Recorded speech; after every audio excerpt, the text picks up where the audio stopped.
All right, welcome back in here to Live Now from Fox. I am Andy Mack. Less than 2 months now until people in New York City will head to the polls to vote on a New York City mayor. And today we're learning about new information, developing story as a Texas man is being charged with making terrorist threats against New York City mayoral candidate Zohran Mamdani. A live look there at the Big Apple here on this Thursday. Let's be joined right now on the ground outside of the courthouse by Fox 5's Stephanie Bertini. Stephanie, thank you so much for joining us. What more can you tell us about this developing event? So the allegations are very concerning. 44-year-old Jeremy Fistel is his name. He was extradited from Texas, brought here to New York City, and he was just arraigned a couple hours ago inside Queens Criminal Court. When he walked out with his attorney, he did not say anything to the media. We asked him repeatedly if he had anything to say for himself. His attorney said that the charges are essentially an overshot. According to the Queens District Attorney, he's facing some pretty hefty charges in connection to threatening Assemblyman Zohran Mamdani by leaving messages at the elected official's office. As you know, and many people know across the nation, not only here in New York City, Zohran Mamdani is the front runner in the race for mayor here in New York City, so he could very well become the next mayor of New York City. And the Queens DA said that there is no room for any rhetoric of this kind here in politics in the city.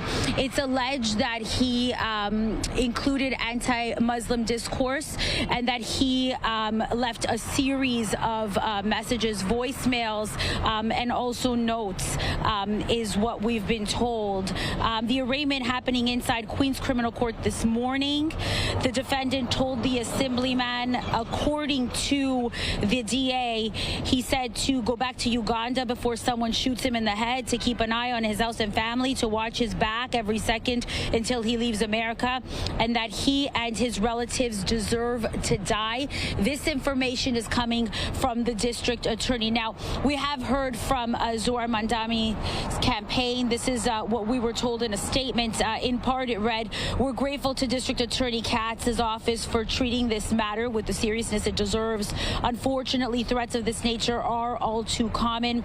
The statement goes on to say, "We cannot and will not be intimidated by racism, Islamophobia, and hate. Zohran remains steadfast in his conviction that New York must be a city where every single person, regardless of faith, background, or identity, is safe, protected, and at home." Now, his lawyer, Andy, has basically said that this is about his ability to have, his client's ability to have the freedom of speech, and that these are his opinions, political opinions, as the attorney put it. Of course, I'm paraphrasing, but in a media scrum, myself and several other members of the press, this is what the attorney said, that it's an overcharge, so to speak, several charges, and we're hearing that he could face up to 60 years in prison if all the charges were to stick.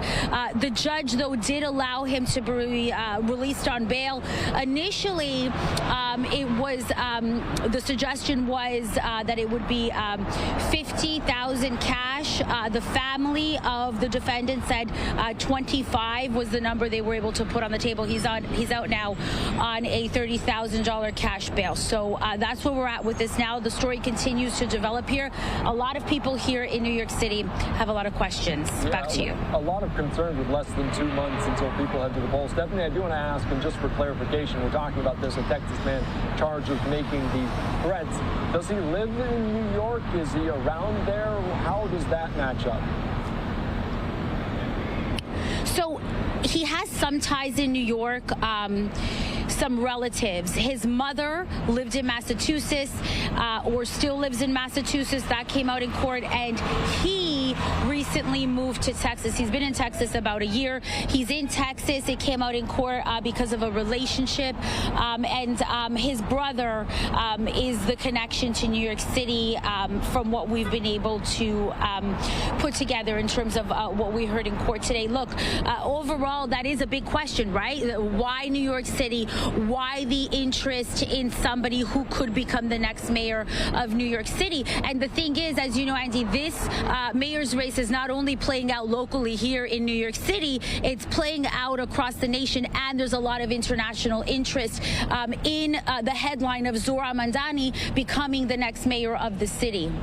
Yeah, that is a very good point. Obviously very concerning, some of those threats that you kind of detailed. Obviously the voicemails being left by him, and obviously just the religious overtones. So Stephanie, thank you so much for joining us. I appreciate your time. Obviously they're taking this very serious with those terrorist charges. Thanks again for joining us here on Live Now. Thank you.